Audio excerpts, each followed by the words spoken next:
उधर आप लोग सुने राजा के पेट से लड़का, राजा के पेट से लड़का माँ चीर के पैदा ऑपरेशन से, बड़ा ऑपरेशन से। माँ और इधर नारी नारी से जन्म, माँ और वो भी दू ठे। आए उधर एक थी सुना कि मिलल, इधर डबल। माँ आई तेरी के लाइन में का पड़ल।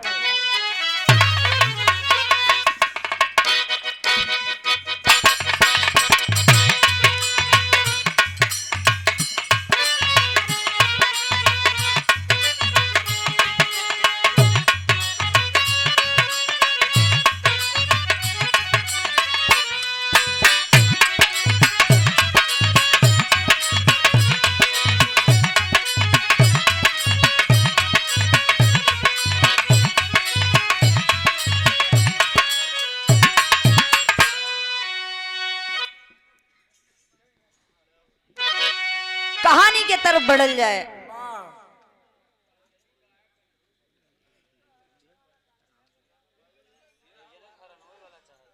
ग्राम पथरा दसौदी नयपुरा प्रत्याशी माँ बीडीसी राम नवमी बिंद आपके तरफ से ये सादर 500 रुपए का आशीर्वाद इस बिटिया के लिए बहुत बहुत पहले की प्रणाम। गुरुजी के चरणों में पहले की प्रणाम आप सब लोगों के है।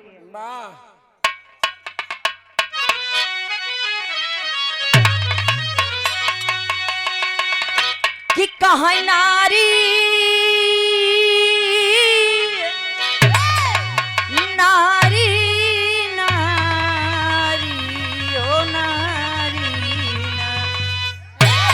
तो कहाँ नारिया नारी हो नारिया नारिया ए पंचो नारिया नारी नारी से भइले सुंदर एक लाला नावा सुना तानी आगे का बयानावा।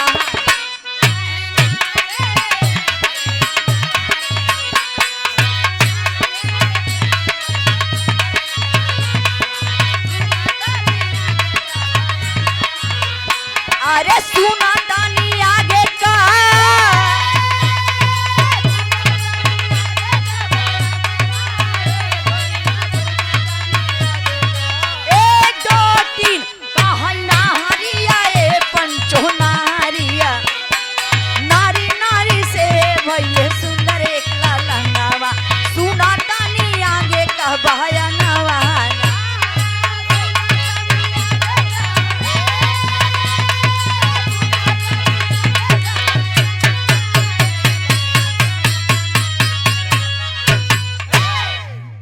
नारी नारी से भइले सुंदर एक ललनवा और सुना तनी आगे का आखिर उ रहल के अंतरा में कहे पड़ल।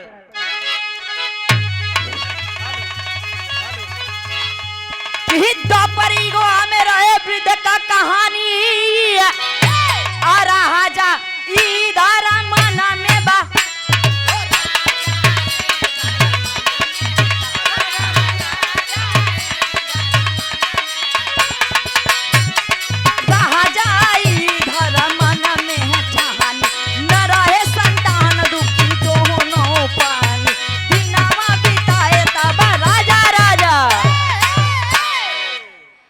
राजा बृहद द्वापर युग में और की पारी सतयुग के रहल, लेकिन अब की बारी द्वापर युग।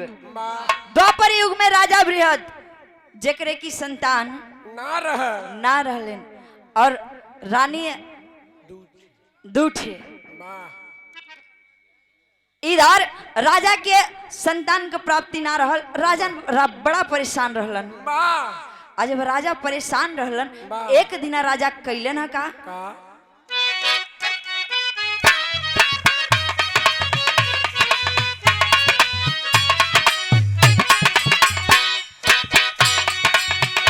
कहा टूटला टूटला टूटला टूटला ए बउआ टूटला टूटल चाहे राजा का सजला सा पहनावा सुना तानी आगे कहबाया।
सजला सपनवा आ सुना तनी आगे का बयनवाना बयनवाना। वाह राजा अपने मन में विचार करे लगलन कि लगत हमार सपना अधूरे रह जाइए अधूरा रह जाइए।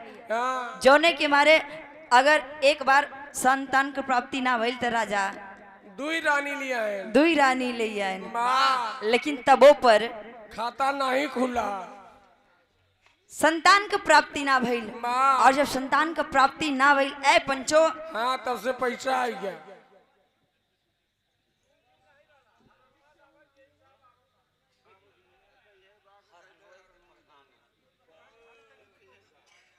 ₹51 का पुरस्कार सब लोगों को फरमाइश है कि खाली हरोन वही दावा। अरे यार ये गनवा हमारे मम्मा से गवा लिया होते हैं। इधर राजा परेशान होकर के अपने महल से चल देलन। वाह और जब अपने महल से चल गईलन तो घूमत घूमत वाह जंगल की ओर बढ़लन। वाह और जब जंगल की ओर बढ़लन तो उधर भइल का हाँ,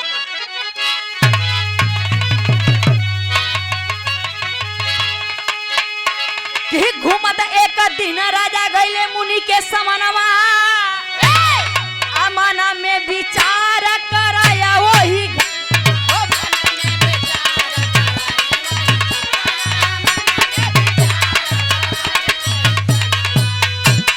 मन में विचार कराया वही मन में उदास कराया मन रह जाता है ले तब राजा मन उदास करके वाह जंगल में घूमत है। जंगल में ऐसे ही घूमत रहलन। वाह और जब ऐसे ही घूमत रहलन एक ऋषि महात्मा वाह मुनि जी आए है जप तप करत रहलन। अरे वाह और जब जप तप करत रहलन वह समय राजा बृहद पहुंच गेलन मुनि जी के पास। वाह और जब मुनि जी के पास पहुंचलन आए है वह समय मुनि जी देखें मुनि जी देखलन तो पूछ लेलन हाँ कहे राजा चाहे केहू भी रह, अगर सामने से जब इंसान के दुखित केहू देखला आए है तो एक बार ओकर दुख जाने के पूछा ले कोशिश जरूर करेला। वाह ऐसे ही मुनि जी जब राजा के इतना परेशान देखलन तो पूछ लेलन वाह राजा हाँ आप इतने भ्रमित क्यों दिख रहे हैं, आए है आप इतने परेशान क्यों हैं। वाह वह समय सारी अपन दुख का कारण मुनि जी से राजा बृहद बतौलन। वाह कि चौथापन लगा लेकिन वह खाता नहीं खुला। राजा बृहद कहलन स्वामी इस शादी के बड़ी दिन भइल वाह जोने के मारे हम दू ठिरानी ले आए आए है लेकिन आज तक संतान का प्राप्ति ना भाई ना भइल। कोनो उपाय कर कोनो उपाय करिए ए ताकि हमरो भी राजमहल में हाँ किलकारी गुंजे। वाह जब इतना बात राजा मुनि जी से कहलन मुनि जी कहलन है का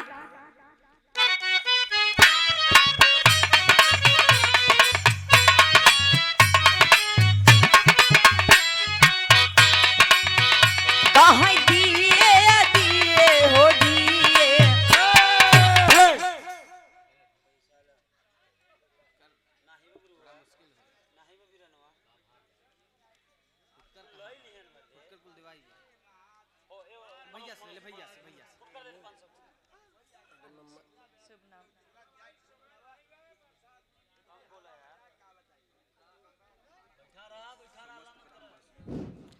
समस्त ग्रामवासी क्षेत्रवासियों के हार्दिक शुभकामनाएं दीजिए। आप जिला पंचायत सदस्य आपका अपना सिटी वार्ड नंबर 1 से आप मुनिबिंद उर्फ अमर राज अमर राम जीवती बेटवा से वाह जिला पंचायत जीवती बटेवरा की धरती से वाह और आप जिला पंचायत के उम्मीदवार हैं। आशा नहीं विश्वास है हाँ कि आप जिला पंचायत हो जाए हैं। आप जिला पंचायत हो जाएंगे तो फिर से वाह करवाई ही क्या करवाई कार्यक्रम सुंदर पुष्पहार और साथ में 200 रुपए का पुरस्कार। बहुत बहुत पहले ये प्रणाम।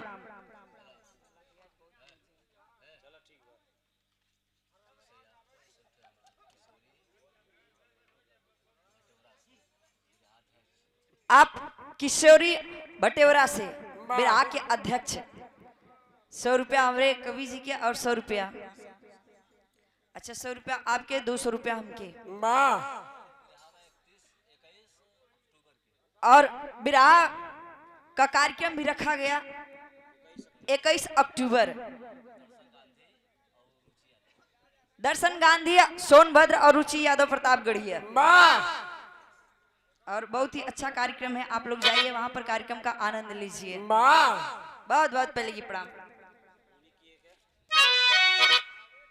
लेकिन आइए टेरी में कहना पड़ा,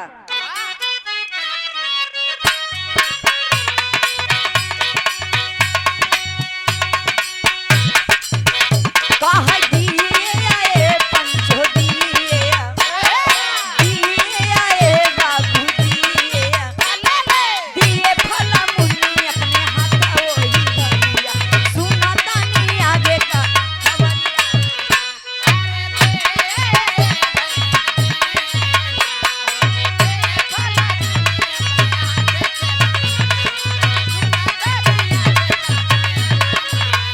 अरे सुना तानी आगे का,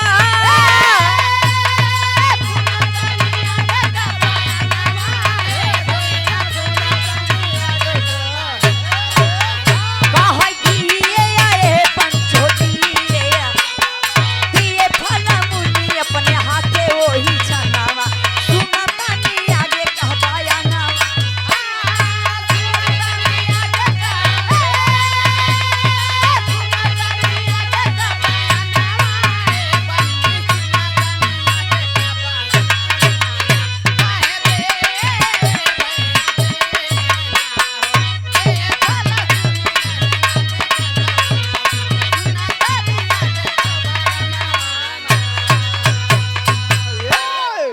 दिए मुनि फल अपने हाथे वही छनवा, और सुना तनी आगे का बयनवाना।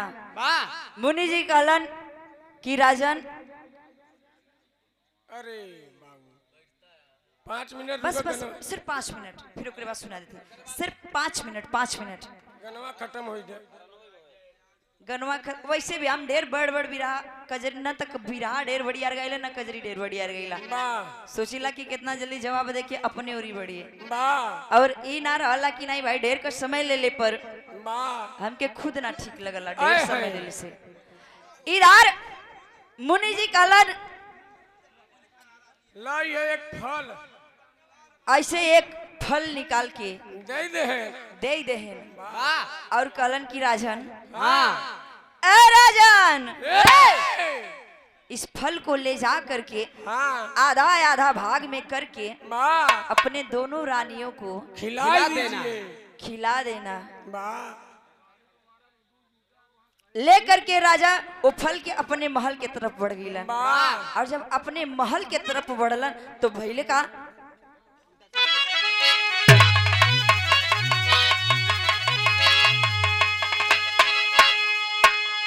कि वही फल रानी सब आधा आधा खाई, खाई के या फलवा मना में बा,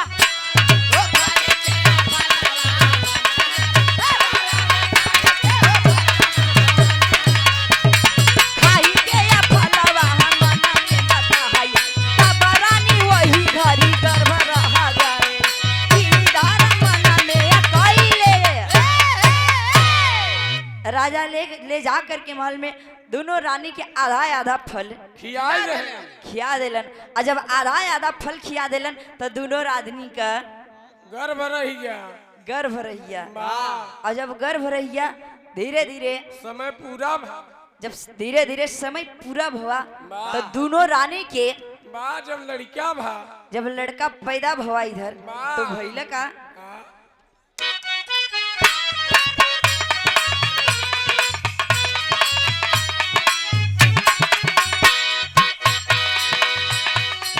पैदा पैदा हो पैदा, पैदा है पंचो पैदा, पैदा जरा संदा भइले जानत बाजा हनावा, सुना तानी आगे का बयाना।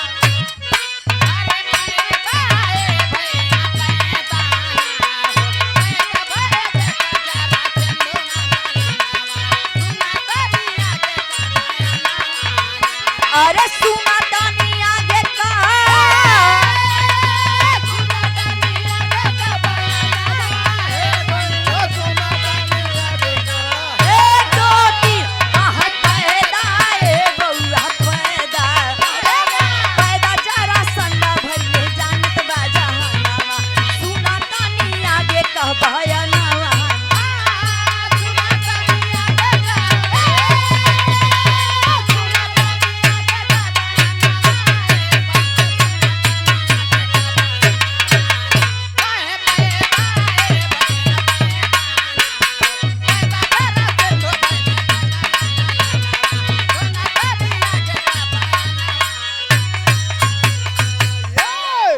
पैदा जरा संद भइले जानत बा जहनवा और सुना तनी आगे का बयानवा ना बयानवा ना बा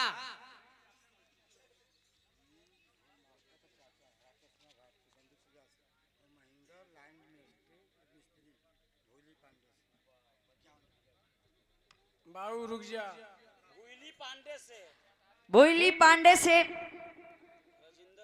आप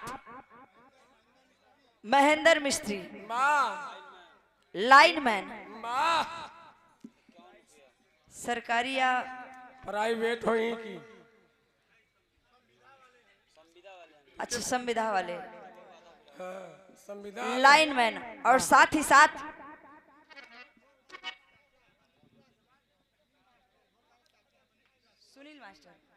सुनील मास्टर ढोलक की बड़ी अच्छे वादक वाह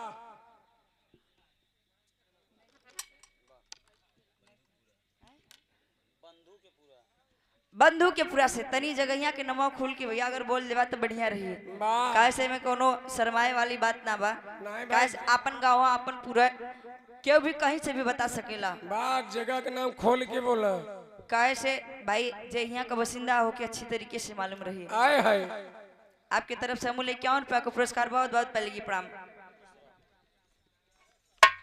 इरार जवन उ आधा आधा लड़का पैदा भइलन वाह वही जरासंध भइलन वाह और जब इ त एक रहल वाह लेकिन दूसरा कैसे भइल एके तो सब अक्सर भाई सब बतावेला क्यों कैसे बता दे क्यों कैसे बता दे वाह लेकिन तो यही में दूसरा वाह वो कैसे पैदा भइल कैसे भैया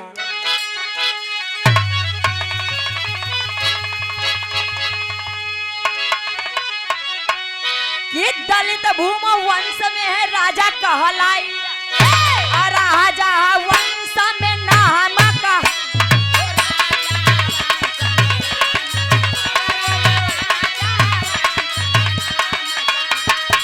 रहले या राजा हटे हुना देखा भाई तू ही गो रहनी तब बता भाई राजा मनाई मनहर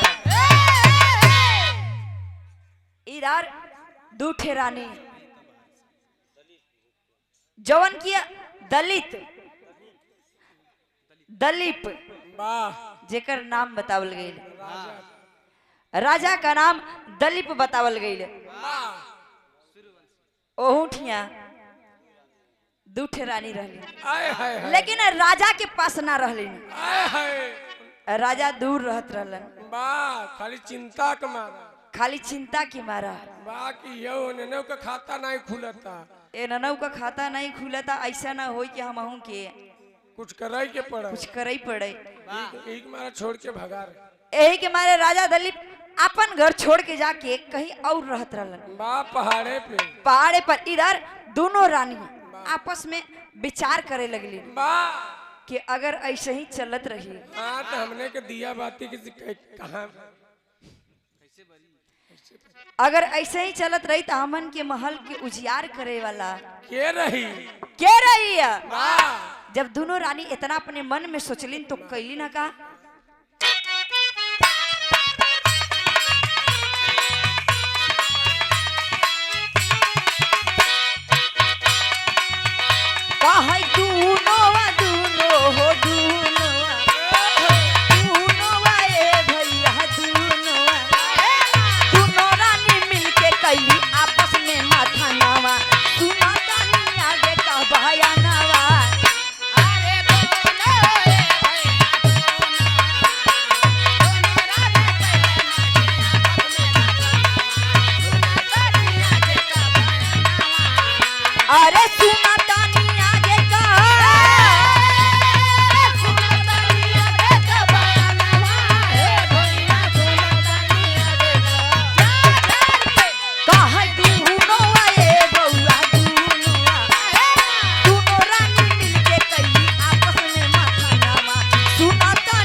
कैली आपस में मथनवा वाह और सुना तनी आगे का बयानवा ना बयानवा ना। रानी सोचे लगली जब राजा सारी अब चीज ही कि राजा अब ही अब यही, हाँ लेकिन राजा तो आवई वाला ना है धीरे धीरे 4-6 साल बीतिया नहीं है। आपस में वाह आजकल आप लोग नेट द्वारा सोशल मीडिया द्वारा काफी देखते हैं वाह कि कहीं लड़की लड़किन का ब्याह हो जाते है, वाह कहीं लड़का लड़कन से शादी हो जाते है। वाह भाई ओहू का उपाय हो तब तो वाह ऐसे ही इधर दोनों रानी मिलके आपस में मथन कैली वाह और जब आपस में मथन कैली आए हाय तब बैल का लास्ट अंतरा में कहना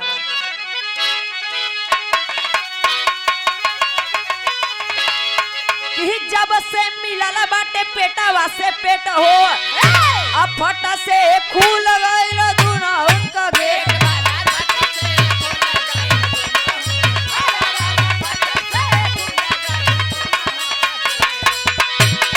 फटा से खुल गइल दुना उनका गेट हो पहला भागीरथ भइले की हवर से अब तक बाबा पालक कैले पहा। जब दोनों जने का शरीर से शरीर टकरायल वाह जब पेट से पेट सटा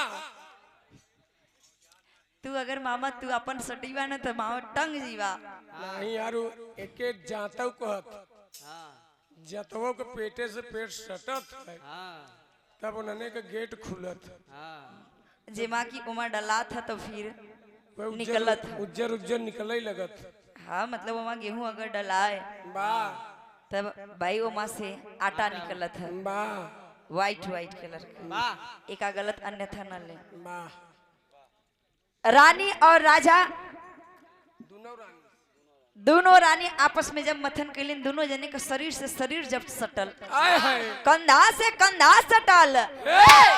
पेटे से पेट सटल। हाँ बस खाली गेटवे ही रही जब पेटे से पेट सटल तो फिर वही में गर्भ रह गया और वही में गर्भ गर्भ रहिया आए हाय और जब गर्भ रहिया काफी दिन बीत गया 9 महीना और जब 9 महीना बीत गया एक सेकेंड एक मिनट का कहें चाचा एक नहीं का कहें ना नहीं आप मतलब कि अगर आपके मन में कोई संदेह हो तो आप पूछ सकते हैं।